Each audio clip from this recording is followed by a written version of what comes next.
Hello there guys, and welcome back to the channel. First off, I want to apologize a little bit because this video is a little bit later than usual. This is mainly just because I've been rather busy the past few days. But now that that's out of the way, let's get right back into the gameplay. So we are flying out the BF-109 F-1, which is not a bad plane, but it certainly has its flaws.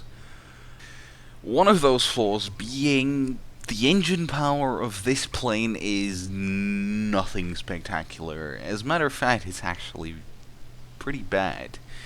Um, in the initial climb, it's not that bad, but then it starts losing speed really fast. Especially at higher altitudes.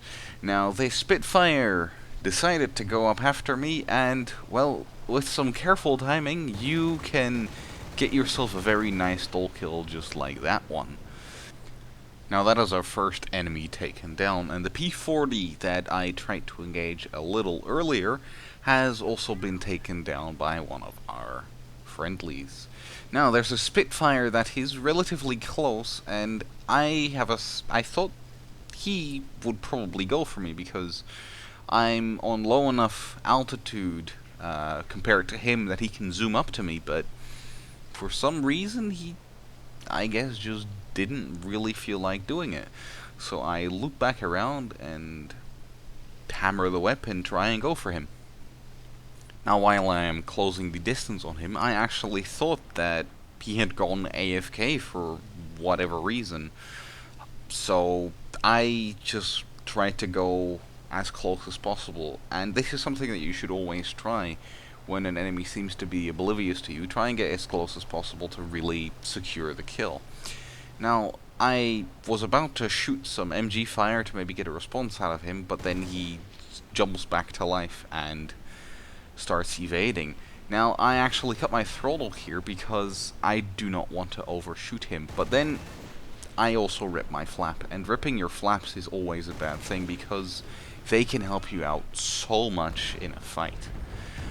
But that didn't really matter in this fight too much because I managed to kill him just fine without. Now, one more thing about the 109 F1. The engine is prone to overheating rather quickly, so you really need to keep an eye on that because you will very rapidly find yourself in a situation where your engine is overheating, and you really don't want that to be happening when you're running away from your enemies, because eventually you'll either kill your engine or you'll just have to slow down and let the enemy get a little bit closer to continue your fight. Now, this next part of the game was a bit boring because this P-39 was the only one spotted within the vicinity, so I will do a jump cut and I will come back to you when the fun starts again. Now, after a little bit of flying, I spot myself a A20G formation, and, well, engaging bombers in a 109 is fine, but I wouldn't suggest doing it in the 109 F1 because with that MGFF/M cannon, you only have 60 rounds.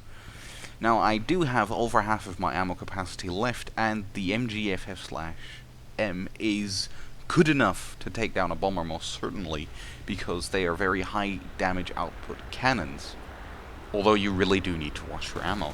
Now I start to engage the first A20G, and I mainly aim for the engines because what I aim to do with these cannons is set their engines on fire.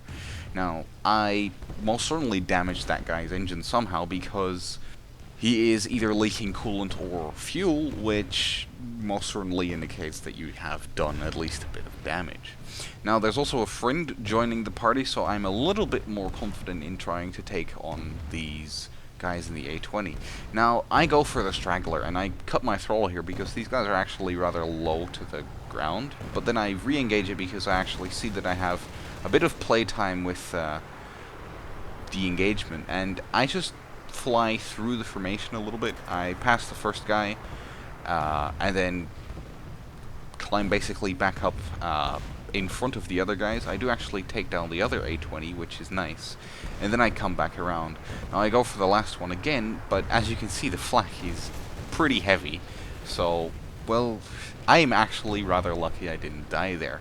But that, right there was my last cannon ammunition, and I managed to set the guy's engine on fire, which is very nice, which grants us a 4th kill already. And now this A20 is, well, a little bit out of friends. Now, I grew a little more confident because the AA actually didn't hit me in that whole ordeal, because I was actually expecting to die, but I didn't, so I grew a little more confident.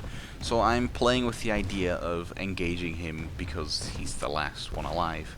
So I turn back around to start engaging him.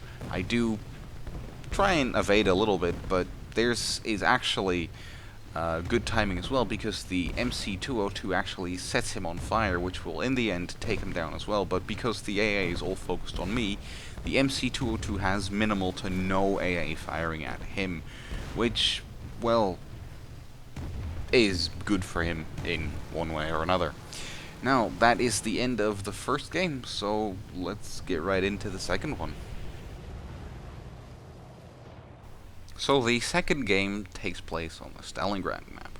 Now there's 2 Yak 7s below me.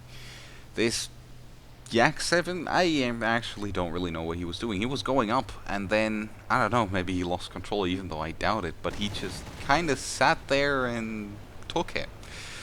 So that already leads us to our first kill, and, well, as I said before, these cannons are rather high damage output, and, well, I don't think I need to explain why, because even though it's just one cannon, he really did kind of fall apart. So that grants us 2 kills already, in a very, well, beneficial engagement for us. Now, this is basically where you'll see the speed of this plane is, it doesn't catch speed on higher altitudes as fast as other 109s. Now, obviously, you can expect that because it's an early version of the what we later know was the 109s traditionally. Now, there is a I-16 right in front of me, and there's only one thing that I'm going to do. I'm just going to maybe go for a hopeful and fruitful head-on, which didn't really do anything. I didn't even hit him, but I'm not going to try and engage this guy because I know that I will most certainly lose this fight. The only thing I have an advantage on in him is speed. That's the only thing I can rely on in this fight, because I can't outmaneuver him.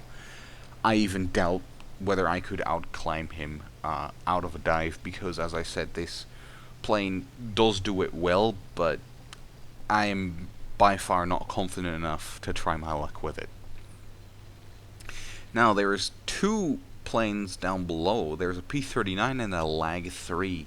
Now, one of my friendlies does get taken down by the P-39, and the Lag 3 is on the 6th of an enemy. Now, I'm going to choose to engage the P-39 because he's the furthest one away, and he sets himself up as quite a nice target. So I just shoot with the cannons, and, well, again, he just kind of falls apart. Now, I have to watch out for the I-16 because he actually committed to the, well, maybe not the fight, but he committed to going down after me, which is a bad thing for me because, as I said, the I-16 is a very nasty plane.